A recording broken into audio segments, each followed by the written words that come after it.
Hello friends, कहिए कैसे हैं आप।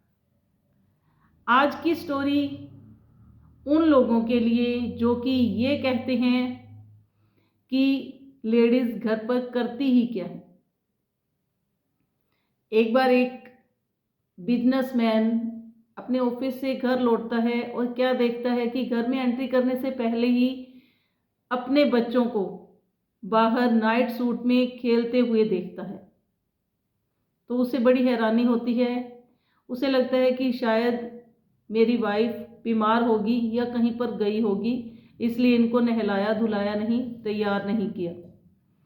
फिर एंट्री के बाद देखता है कि सोफे के ऊपर सारे कपड़े इधर उधर फैले हुए हैं। सारा फर्श के ऊपर इधर इधर उधर खिलौने बच्चों के बिखरे हुए पड़े हैं। फिर किचन की ओर देखता है। किचन में सारे बर्तन जूठे पड़े होते हैं, इधर उधर बिखरे हुए होते हैं। उसके बाद वो बेडरूम में जाकर देखता है। बेडरूम में गीला टॉवल वहीं पड़ा होता है। जैसे वो कपड़े उतार कर रख के जाता है, वैसा सामान जैसा का जैसा वो छोड़ के जाता है, सारा सामान उसे वैसा वहीं पर बिखरा हुआ मिलता है।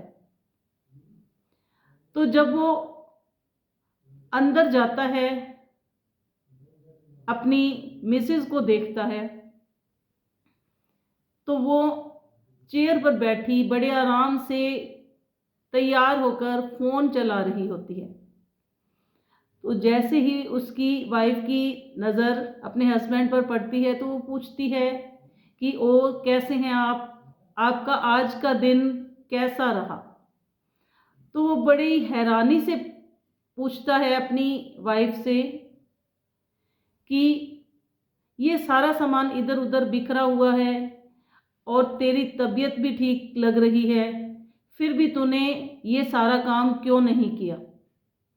तो बड़ी स्माइल देते हुए बड़े अच्छे तरीके से जवाब देती है कि आप रोज़ाना मेरे से यही कहते हैं घर लौटने के बाद कि तूने दिन भर में किया ही क्या है, तू घर पर रहकर कुछ भी तो नहीं करती है। तो आज मैंने बस वही किया, घर पर रहकर मैंने कुछ भी नहीं किया। तो आप देख लीजिए कि मैं क्या करती हूँ और क्या नहीं करती हूँ। तो जो लोग कहते हैं कि हम नारी का सम्मान करते हैं, अपनी वाइफ को रानी बनाकर रखते हैं, तो रानी बनाकर रखना ये नहीं होता कि उसे नए नए कपड़े लाकर दें, अच्छी अच्छी ज्वेलरी लाकर दें। सिर्फ यही मतलब नहीं होता रानी बनाकर रखना। उसकी रिस्पेक्ट करना, उसके साथ दो प्यार के बोल बोलना, अच्छे से उसके साथ बिहेव करना, ये होता है उसे असल में रानी बनाकर रखना। तो कुछ लोगों की ये मान्यता होती है कि औरत का कोई घर नहीं होता। जब वो मायके में होती है तब सभी उसे यही कहते हैं कि इसने तो दूसरे घर जाना है। जब वो दूसरे घर जाती है तो सभी यही कहते हैं ससुराल में कि ये तो दूसरे घर से आई है। तो सभी यही कहते हैं कि औरत का कोई घर नहीं होता। असल में तो ये बात है कि औरत के बिना कोई घर नहीं होता। तो अगर आपको हमारी वीडियो अच्छी लगी हो तो लाइक करें, कमेंट करें और शेयर करना ना भूलिए।